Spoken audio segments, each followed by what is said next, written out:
Hello, my name is Affnirul Afizah binti Sulong. Hi, my name is Mohamad Faiz Ikhwan bin Abdul Halim.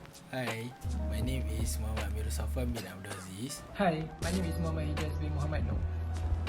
Hi, my name is Nurin Hafiza binti Jamaluddin. Assalamualaikum and good morning to our lecturer, Ms. Nazurah. I'll be the first presenter for today's presentations. We will start with introductions. There are two different types of pawnbroking, which are conventional and Islamic pawnbroking. Islamic pawnbroking, also known as Ar-Rahnu. Ar-Rahnu is based on principle of Sharia. Under Ar-Rahnu concept, the borrower is required to pay or produce redeemable collateral in form of gold or silver to ensure the repayments of the loan. This collateral acts as an instrument of guarantee that the loan will be repaid at the maturity agreement. So it is recommended for customers that need short-term loan and have a gold jewelry to consider Ar-Rahnu as a choice because it is less expensive compared to conventional. Although Islamic pawnbroking has been practiced in Malaysia over 3 decades, there is limited literature about Ar-Rahnu, which lead to issues and challenges faced by Ar-Rahnu provider. It will be discussed by my team members in the next presentation. The importance of efficiency in Ar-Rahnu cannot be stated. So yet, just a few studies on the relative efficiency of Ar-Rahnu have been conducted. In comparison to traditional pawn shop that have been in operation for over 100 years, Ar-Rahnu was founded more than 14 years ago. There were 147 Ar-Rahnu stores in 2003 to serve the 1.22 million total consumers compared to 242 traditional pawn shop outlets in the same year.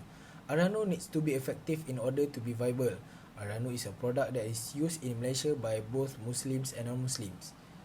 Due to the unique characteristic of Ar-Rahnu in Malaysia, there are several elements that have an impact on Ar-Rahnu efficiency. Efficiency will be impacted by a number of factors, one of which is Ar-Rahnu outlet competition. When new participants recognize the viability and sustainability of the microfinance business, competition will develop. Healthy competition will improve operators' drive to draw customers. The subsidies program improve the efficiency score. The Ar-Rahnu industry is unique in that some branches are subsidies while others are not. The subsidies program improve the efficiency score. The Ar-Rahnu industry is unique in that some branches are subsidies while others are not. The size of the company is a significant aspect that has an impact on efficiency. The Ar-Rahnu establishment reputation grows as they attract more clients. Larger companies also have stronger market penetration and are better positioned to take advantage of economics of scale and scope. Better managers can be hired by larger companies since they have more resources. The ratio of customers to operational costs can be used to gauge financial independence. Thus, self-sufficiency will have a favorable impact on efficiency, and with sustainability, Ar-Rahnu outlets will be able to issue loans to more consumers for less money while still increasing their efficiency. So, for the second issue is conflict in the essence of the combined contract. So, what is the combined contract? It is the combination of Rahnu with Wadi'ayat al-Damana, which result in legal effects of both the contracts in terms of returning the pledge and the deposited items. For example, contract that combine a sale and a loan into one contract. The interdependence and interconditionality of the loan contract and the elements of pledge, safekeeping and fee in the product structure raises the issues of Qajarunafan, which is a loan that benefit the lenders, and Ba'i Wasalaf, which is combination of a sale contract with a loan. The real problem arises when one or both party in a combined contract is stipulating a condition by compulsory borrowing with payment, which include a profit component akin to usury. This can be summarized into 2 examples. First is Qajarunafan, which is when a creditor stipulates in the loan that he is giving it on the condition that the borrower will rent the creditor's house. So, like example, Ali lent Ahmad a loan of RM10,000 with no interest in exchange for Ahmad rent Ali's house. The contract is made with condition that benefit to the lender in terms of ijarah, which is lease.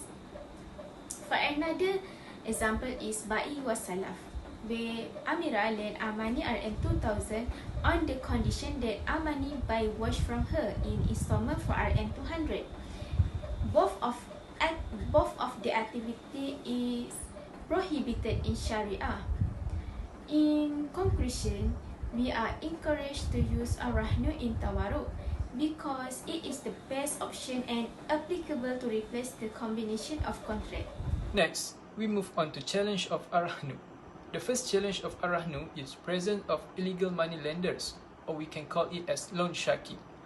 Illegal money lenders is the practice of lending money at interest rate that are higher than the legally prescribed limit, using illegal harassment methods for loan recollection, and attempting to lock borrowers into never-ending debt traps. This is a common phenomenon that has been going on for a very long time and is present in a number of different countries all around the world. This unlawful activity has evolved, producing vast syndicates that prey on borrowers who are in urgent need of cash but do not possess any asset. This large syndicate prey on borrowers who are desperate for cash. This money lender offer quick cash advance to low-income person, petty traders, and others who use the money for illegal activity. The fact that the borrower does not need to pledge any collateral or produce any other evidence other than signing what is basically an IOU certificate that help this loan shark maintain their high level of popularity. Illegal money lenders still have a following among borrowers who have gold as collateral, since they can offer a bigger margin to the value of collateral and unlimited time to repay. Under this condition, it is especially challenging for Ar-Rahnu system to gain a foothold because borrowers who have sufficient asset that can be pledged as collateral choose not to use Ar-Rahnu, but rather tend to purchase the loan shark because they can borrow up to a 90% margin, and sometimes even 100% without collateral. This made it particularly difficult for the Ar-Rahnu system to gain a foothold. For the next challenge, the industry's efforts to increase market share relative to alternative funding are limited by public's lack of awareness of Ar-Rahnu's activities, due to the misunderstanding that Islamic pawnbroking is for the poor, needy and small businesses. It may be avoided. It is important to inform potential consumers about Ar-Rahnu programs and Islamic pawnbroking advantages. Ar-Rahnu is often misunderstood because of riba and Sharia issues. According to the report, most Indians in Sungai Petani were unaware of the Ar-Rahnu program. If this continues, the Islamic pawnbroking effort as a source of funding will disappear. There is some factor of this issue. Firstly, it is because of its location. Malaysian customers are unaware of Islamic banking practices. Ar-Rahnu's low availability is still criticized despite rising demand. Due to that, rural residents who have trouble commuting to the city cannot gain access to it. To get quick cash, rural residents must pawn their goods in the city. In response to this, more Islamic pawn shops should be constructed in remote and overpopulated areas, as client acceptance of the Ar-Rahnu depends on its proximity. Other than that, ineffective Ar-Rahnu advertising contributes to its low awareness. It is because advertising has become one of the main factors in client acceptability. The lack of advertising for Islamic pawnbrokers in terms of its prices, wages, location and advertising affect Muslim and non-Muslim customers to utilize Ar-Rahnu. Thus, Ar-Rahnu must strengthen its advertising and marketing to create awareness among all Malaysians, regardless of race and religion. As what we discussed today, we come out with conclusions. Misperceptions and lack of knowledge about Islamic pawnbroking lead to various issues and challenges for Ar-Rahnu provider within internal and external factors. However, those issues and challenges can be overcome with specific strategies. There is a few recommendations that we would like to suggest. One of it is that Ar-Rahnu provider must adopt an aggressive approach to change public image of their services. Other than that, they also can improve the Ar-Rahnu system. I think that's all from us. Thank you so much and have a nice day.